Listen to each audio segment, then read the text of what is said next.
ಭಾರತೀಯ ಜನತಾ ಪಾರ್ಟಿಯ ರಾಷ್ಟ್ರೀಯ ಅಧಿವೇಶನ ಒಂದು ಐತಿಹಾಸಿಕ ಅಧಿವೇಶನ ಅಂತ ನನ್ನ ರಾಜಕೀಯ ಜೀವನದಲ್ಲಿ ನಾನು ಕಂಡಿದ್ದು. ಅನೇಕ ರಾಷ್ಟ್ರೀಯ ಅಧಿವೇಶನಗಳು ಕೂಡ ಹೋಗ್ಬಿಟ್ಟು ಬಂದಿದ್ದೇನೆ. ಆದರೆ ನಿನ್ನೆ ಮತ್ತು ಇವತ್ತು ನಡೆದಂಥ ಅಧಿವೇಶನ ನಿಜಕ್ಕೂ ಕೂಡ ಮಾನ್ಯ ಜಗತ್ ಪ್ರಕಾಶ್ ನಡ್ಡಾ ನಮ್ಮ ರಾಷ್ಟ್ರೀಯ ಅಧ್ಯಕ್ಷರ ನಿನ್ನೆಯ ಉದ್ಘಾಟನಾ ಭಾಷಣ ಇರ್ಬೋದು, ಮಾನ್ಯ ಗೃಹ ಮಂತ್ರಿಗಳಾದ ಅಮಿತ್ ಶಾ ಅವರ ಭಾಷಣ ಇರ್ಬೋದು, ಅಥವಾ ಇವತ್ತು ಸಮಾರೋಪದಲ್ಲಿ ಈ ದೇಶದ ಹೆಮ್ಮೆಯ ಪ್ರಧಾನಮಂತ್ರಿ ನರೇಂದ್ರ ಮೋದಿ ಅವರ ಭಾಷಣ ಇರ್ಬೋದು, ಎಲ್ಲ ಕಾರ್ಯಕರ್ತರಿಗೂ ಕೂಡ ಪೂರ್ಣ ಸಮಯವನ್ನು ಚುನಾವಣೆ ಮುಗಿಯೋ ತನಕ ಕೂಡ ಸಮಯ ಕೊಡಲೇಬೇಕು, ಮತ್ತೊಮ್ಮೆ ಭಾರತೀಯ ಜನತಾ ಪಾರ್ಟಿ ಅಧಿಕಾರಕ್ಕೆ ತರಲೇಬೇಕು ಅನ್ನಂತ ಸ್ಫೂರ್ತಿ ಪ್ರೇರಣೆ ಕೊಟ್ಟಂತ ಒಂದು ರಾಷ್ಟ್ರೀಯ ಅಧಿವೇಶನ ಅಂತ ನನಗಂತೂ ಅನಿಸ್ತಾ ಇದೆ. ಈ 10 ವರ್ಷದಲ್ಲಿ ಸಂಘಟನೆ ಯಾವ ರೀತಿ ಅಭಿವೃದ್ಧಿ ಆಯಿತು ಮತ್ತು ಈ 10 ವರ್ಷದಲ್ಲಿ ಎಷ್ಟೆಷ್ಟು ಚುನಾವಣೆಗಳು ನಡೆದು ಚುನಾವಣೆಗಳಲ್ಲಿ ಭಾರತೀಯ ಜನತಾ ಪಾರ್ಟಿ ಗೆದ್ಕೊಂಡ್ಬಂತು ಮತ್ತು ಈ 10 ವರ್ಷದಲ್ಲಿ ಜನಸಾಮಾನ್ಯರಿಗೆ, ರೈತರಿಗೆ, ಮಹಿಳೆಯರಿಗೆ ಮತ್ತು ಯುವಕರಿಗೆ ಏನೇನು ಈ ಸರ್ಕಾರ ಕೆಲಸ ಮಾಡಿದೆ ಅನ್ನೋಂಥ ಅಂಶವನ್ನು ಸಾಮಾನ್ಯ ಕಾರ್ಯಕರ್ತರು ಕೂಡ ಅರ್ಥ ಆಗೋ ರೀತಿಯಲ್ಲಿ ಈ 2 ದಿನದ ಅಧಿವೇಶನದಲ್ಲಿ 3 ನಾಯಕರ ಮಾತುಗಳು ನಿಜಕ್ಕೂ ಕೂಡ ಹೃದಯವನ್ನು ಮುಟ್ಟಂತ ಭಾಷಣಗಳಾಗಿತ್ತು. ನಿಜಕ್ಕೂ ಕೂಡ ಅವರ ಈ 2 ದಿನದ ಅಧಿವೇಶನ ವಿಶೇಷವಾಗಿ ಕರ್ನಾಟಕ ರಾಜ್ಯದಲ್ಲಿ ಏನು 28 ಸ್ಥಾನದಲ್ಲಿ ಕಳೆದ ಬಾರಿ 25 ಸ್ಥಾನ ನಾವು ಗೆದ್ದಿದ್ವಿ. ಈಗ ಬಿಜೆಪಿ ಮತ್ತು JDS ಎರಡೂ ಕೂಡ ಒಟ್ಟಿಗೆ ಇರೋದ್ರಿಂದ ನನಗನ್ಸುತ್ತೆ ಈ 2 ದಿನದ ಅಧಿವೇಶನ 28 ಸೀಟ್ ಗೆಲ್ಲೋದಕ್ಕಲ್ಲಿ ನಮಗೆ ತುಂಬಾ ಉತ್ಸಾಹ ಮತ್ತು ಸ್ಫೂರ್ತಿ ಕೊಟ್ಟಿದೆ ಅನ್ನೋಂಥ ಅಂಶವನ್ನ ಈ ಸಂದರ್ಭದಲ್ಲಿ ನಾನು ಹೇಳಕ್ಕೆ ಇಷ್ಟಪಡ್ತೇನೆ. ಮತ್ತು 28 ಸೀಟ್ 100ಕ್ಕೆ 100 ಗೆದ್ದು ಮತ್ತೊಮ್ಮೆ ನರೇಂದ್ರ ಮೋದಿ ಪ್ರಧಾನಿ ಅನ್ನಂತ ಒಂದು ಮಾತೇನು ಇವತ್ತು ಮತ್ತು ನಿನ್ನೆಯ ಅಧಿವೇಶನದಲ್ಲಿ ತೀರ್ಮಾನ ಆಯಿತು. ಆ ದಿಕ್ಕಲ್ಲಿ ಕರ್ನಾಟಕ ರಾಜ್ಯದ ದೊಡ್ಡ ಕೊಡುಗೆಯನ್ನ 28ಕ್ಕೆ 28 ಸ್ಥಾನವನ್ನ ನಾವು ಕೊಡ್ತೀವಿ ಅನ್ನಂತ ವಿಶ್ವಾಸ ನನಗಂತೂ ಇದೆ. ಸರ್, ಈಗ ಸಚಿವ ಸಂತೋಷ್ ಗೌಡ ಮಾತು ಹೇಳಿದ್ದಾರೆ, ರಾಮ ಮಂದಿರ ಕಟ್ಟಿರೋದಕ್ಕೆ ಬಡತನ ನಿರ್ಮೂಲನ ಆಗಲ್ಲ, ರಾಮ ಮಂದಿರ ಕಟ್ಟಿರೋದು ರಾಜಕೀಯ ಇಚ್ಛಾಶಕ್ತಿಯ ಕಾರಣಕ್ಕೆ ಅನ್ನೋದು ಹೇಳಿ. ಮುಂಚೆ ಇದೇ ಕಾಂಗ್ರೆಸ್ನವರು ರಾಮ ಕಾಲ್ಪನಿಕ ವ್ಯಕ್ತಿ ಅನ್ನಂತ ಮಾತನ್ನು ಹೇಳಿದ್ರು.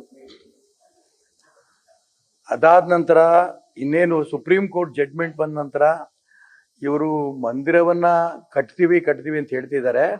ಯಾವಾಗ ಮಂದಿರ ಕಟ್ತಾರೆ, ಯಾವಾಗ ಉದ್ಘಾಟನೆ ಮಾಡ್ತಾರೆ ಅಂತ ತಾರೀಖು ಹೇಳ್ತಿಲ್ಲ ಅಂತ ಹೇಳಿದ್ರು. ಈಗ ಮಂದಿರನು ಕಟ್ಟಾಯ್ತು, ಮಂದಿರನು ತಾರೀಕು ಹೇಳಾಯ್ತು ಮತ್ತು ಉದ್ಘಾಟನೆನೂ ಆಯ್ತು. ಈಗ ಕಾಂಗ್ರೆಸ್ನವ್ರು ಹೇಳಂತ ಅಧಿಕಾರ ಏನೂ ಇಲ್ಲ. ಈಗ ಅವರು ಅದಕ್ಕೋಸ್ಕರ ಮಂದಿರ ಕಟ್ಟಾದ ನಂತರ ಬೇರೆ ಬೇರೆ ಅಂಶಗಳನ್ನ ಹೇಳಕ್ ಇಷ್ಟಪಡ್ತಾರೆ. ಈ ದೇಶದಲ್ಲಿ ಪ್ರಭು ಶ್ರೀರಾಮಚಂದ್ರ ಒಬ್ಬ ದೇವರು ಅನ್ನಂತ ಮಾತ್ರ ಪೂಜೆ ಮಾಡಲ್ಲ, ಅಥವಾ ಅದು ಅಯೋಧ್ಯೆ ರಾಮ ಮಂದಿರ ಒಂದೇ ಒಂದು ದೇವಸ್ಥಾನನೂ ಕೂಡ ಅಂತ ಯೋಜನೆ ಈ ದೇಶದ ಜನ ಮಾಡಲ್ಲ. ಈ ದೇಶದ ಎಲ್ಲರ ಭಾವನೆ 140 ಕೋಟಿ ಜನರನ್ನು ಕೂಡ ಒಟ್ಟಿಗೆ ಸೇರ್ಸಂತ ದೇಶದ ಇತಿಹಾಸದಲ್ಲಿದೆ ಒಂದು ಐತಿಹಾಸಿಕವಾದ ಭಾವನೆಗಳನ್ನ ನಿರ್ಮಾಣ ಮಾಡಂತ ಒಂದು ಮಂದಿರ. ಅದು ಕೇವಲ ದೇವರ ಮಂದಿರ ಅಲ್ಲ, ಅದು ರಾಷ್ಟ್ರ ಮಂದಿರ ಅಂತ ಇಡೀ ದೇಶ ಜನ ತೀರ್ಮಾನ ಮಾಡಿದ್ದಾರೆ. ಅದರಿಂದ ಇಡೀ ದೇಶ ಒಂದು ಮಾಡೋ ದಿಕ್ಕಿನಲ್ಲಿ ಆ ಅಯೋಧ್ಯೆ ರಾಮ ಮಂದಿರ ಯಶಸ್ವಿ ಆಗತ್ತೆ ಅಂತ ನನ್ನದೊಂದು ಭಾವನೆ. ದೇಶದಲ್ಲಿ 10 ವರ್ಷಗಳ ಕಾಲ ಸರ್ವಾಧಿಕಾರ ಆಡಳಿತದಲ್ಲಿದೆ. ಮೋದಿ 10 ವರ್ಷದಲ್ಲಿ ಏನೇ ಮಾಡಿದ್ರು ಅದು ಮೋದಿ ಹೆಸರೇ ಆಗ್ತಿದೆ. 10 ವರ್ಷದಿಂದ ಏನು ಆಗೇ ಇರಲಿಲ್ವಾ ಅನ್ನೋದು. 10 ವರ್ಷದಿಂದ ಗರೀಬಿ ಹಟಾವ್ ಅಂತ ಘೋಷಣೆಗಳು ಮಾಡ್ಕೊಂಡ್ ಬಂದ್ರು. ಅದ್ರ ಮುಂಚೆ ಗರೀಬಿ ಹಟಾವ್ ಆಯ್ತಾ? ದಲಿತರು, ಹಿಂದುಳಿದವರು, ಅಲ್ಪಸಂಖ್ಯಾತರು ಅವ್ರು ಉದ್ಧಾರ ಮಾಡೋದೇ ನಮ್ಮ ಉದ್ದೇಶ ಅಂತ ಸ್ವತಂತ್ರ ಬಂದಾಗಿಂದ ನರೇಂದ್ರ ಮೋದಿ ಪ್ರಧಾನಮಂತ್ರಿ ಆಗತ್ತೆ ಅನ್ಕೊಂಡು ಕೂಡ ಕಾಂಗ್ರೆಸ್ನವ್ರು ಹೇಳ್ತಾ ಬಂದ್ರು. ಯಾವ ಹಿಂದುಳಿದ ಕಾಲೋನಿಗೆ ಹೋಗಿ, ಯಾವ ದಲಿತ ಕಾಲೋನಿಗೆ ಹೋದ್ರು ಕೂಡ ಅವರ ಅಭಿವೃದ್ಧಿ ಆಗಿದ್ದು ಎಲ್ಲೂ ಕಾಣಲ್ಲ. ಅವ್ರ ವಿದ್ಯೆ ಇಲ್ಲ, ಉದ್ಯೋಗ ಇಲ್ಲ, ಮನೆ ಇಲ್ಲ ಅಂತ ಒಂದು ಪರಿಸ್ಥಿತಿ ಇತ್ತು. ಇದ್ರ ಜೊತೆ ಅಲ್ಪಸಂಖ್ಯಾತರು ಓಟ್ ತಗೊಳೋದಿಕ್ಕೆ ಅಲ್ಪಸಂಖ್ಯಾತರ ಅಭಿವೃದ್ಧಿ ಅಂತ ಹೇಳ್ಕೊಂತ ಬಂದ್ರು. ಈಗ ಅಲ್ಪಸಂಖ್ಯಾತರು, ಹಿಂದುಳಿದವರು, ದಲಿತರು ಈ 3 ಜನ ಹೇಳ್ಕೊಂಡು ಈ 3 ಹೆಸರು ಹೇಳ್ಕೊಂತ ಬಂದು ಕಾಂಗ್ರೆಸ್ಸು ದೇಶದಲ್ಲಿ 60 ವರ್ಷ ಆಡಳಿತ ನಡೆಸಿದ್ರೂ ಕೂಡ ಆ 3 ಒಂದು ವ್ಯವಸ್ಥೆ ಏನಿದೆ ಹಿಂದುಳಿದರಿಗೆ, ದಲಿತರಿಗೆ ಮತ್ತು ಅಲ್ಪಸಂಖ್ಯಾತರಿಗೆ ಏನು ನ್ಯಾಯ ಸಿಗ್ಬೇಕಾಗಿತ್ತು ಅದು ಸಿಗದೇನೆ ನರೇಂದ್ರ ಮೋದಿ ಪ್ರಧಾನಮಂತ್ರಿ ಆದ ನಂತರ ಈ 3 ಸಮಾಜಗಳಿಗೆ, ಹಿಂದುಳಿದವರು, ದಲಿತರು, ಅಲ್ಪಸಂಖ್ಯಾತರಿಗೆ ಕಾಂಗ್ರೆಸ್ ಕೊಡದೇ ಇರಷ್ಟು ಅನುಕೂಲಗಳನ್ನು ಮಾಡಿಕೊಟ್ಟಿರೋದು ಆ ಹಿಂದುಳಿದವರಿಗೆ, ದಲಿತರು ಅರ್ಥ ಆಗಿ ಹಿಂದೆ ಹಿಂದುಳಿದವರು ದಲಿತ ಭಾರತೀಯ ಜನತಾ ಪಾರ್ಟಿಲಿ ಇರಲಿಲ್ಲ, ನಮ್ಗೆ ಬೆಂಬಲನೂ ಕೊಡ್ತಿರ್ಲಿಲ್ಲ.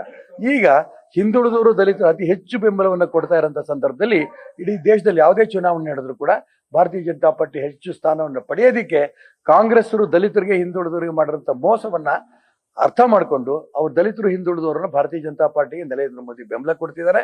ಅಲ್ಪಸಂಖ್ಯಾತರು ಅಲ್ಲೂ ಇಲ್ಲೂ ಕೊಡ್ತಾ ಇದ್ದಾರೆ. ಬರೋಂಥ ದಿನ ಅವ್ರಿಗೂ ಸರಿಯಾದ ಯೋಚನೆ ಮಾಡೋಂಥ ಶಕ್ತಿ ಬರುತ್ತೆ, ಅವರು ಬಿಜೆಪಿ ಬೆಂಬಲ ಕೊಡ್ತಾರೆ, ಈ ನಂಬಿಕೆ ನನಗಿದೆ. ಧನ್ಯವಾದ. ನ್ಯೂಸ್ ಫಸ್ಟ್ ನಿರ್ಭೀತಿಯಿಂದ ನಿಮ್ಮ ಪರವಾಗಿ.